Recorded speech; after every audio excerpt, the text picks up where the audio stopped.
Shall we begin?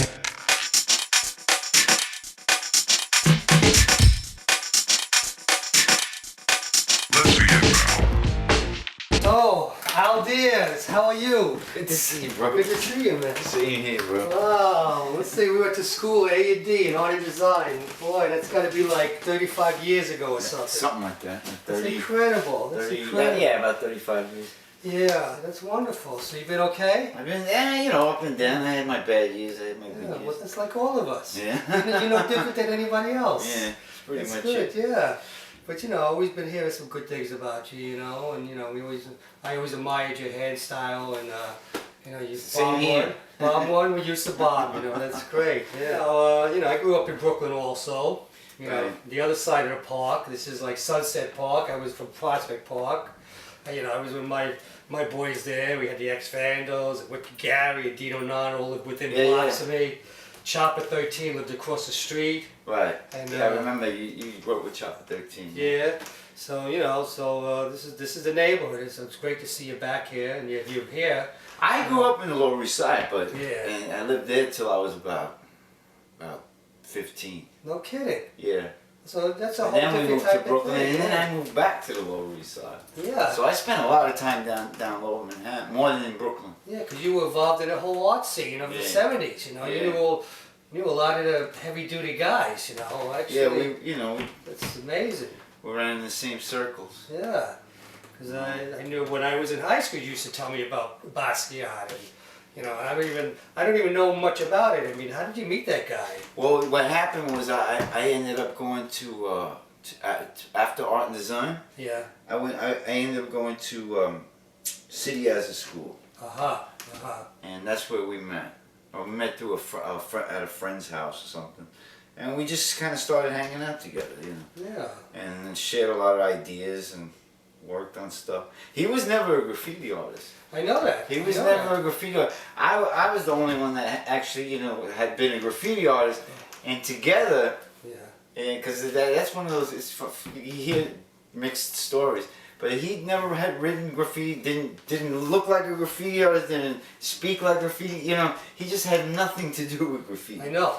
Yeah, so that's what I thought, you know, because I know your history because I went to school with you know, and you were always a writer. You did a great job of writing. Thank you. You know, so that's what I wanted to know. How did he get involved with writing? Because No, it was because he had come up with this idea, right? And it kind of evolved. The two of us kind of threw this thing about this SAMO thing that and it's a long story. I can tell you about it, but without going into how that thing evolved, we came up with the idea of let's do like this experiment with hype, because it was this vague, you know, idea, right? There wasn't really anything concrete. So we figured we'll make it sound like some kind of mysterious religion or something that people want. Right.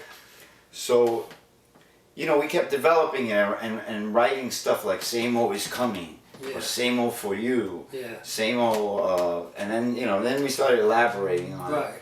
And that's where your influence came in, where you know, because we wanted to do it in the style like Pray and Jesus Saves, and you know, like have the shit like everywhere, and like. I just want to tell you, that influenced me also. I'm sure it did. You know, just like mysterious, nobody knows where you are. You exactly. And it wasn't. It was no longer about like my personal logo, kind of like Bomb One type graffiti. Right. Yeah. It was like this concept thing, right? Right. So being that, you know, I mean, we were using like phrases and you know, just you know, like statements after the graffiti. I figured, you know, I just went right to the stuff you were doing, which was, you know, Flint, for those who dare, Flint, and there was always the ... Yeah. So I actually borrowed that from. Oh, that's fine. You made history. You did history. Because I just want to say something about myself. You know, I did do the For Those Who Dare and the classic tags like that. Yeah. After I met all you guys, or your writers, Tracy, you, whatever, I started doing that, and it really picked up. It did, because you had something different from other writers. Before that, I used to write the sayings. You know, I used to write, whatever the hell it was. I used to carry a book around with quotes, with Yeah. words of wisdom, and all of that kind of. And that's what really I started doing for myself. And then other writers I met, and we sort of gelled. But Right. that's amazing. But yeah, I saw that but you- I know you knew about me, so he knew about me too. I don't think he Yeah. did. I don't think because I know, like I said, he wasn't a graffiti artist. Right. He didn't follow graffiti Right. per se, and you know how that's what we did. We knew about each other. Sure. So it was that was definitely my influence. Yeah, so there was So no doubt in my mind. So you 'Cause he gave was- Basquiat his start. I did.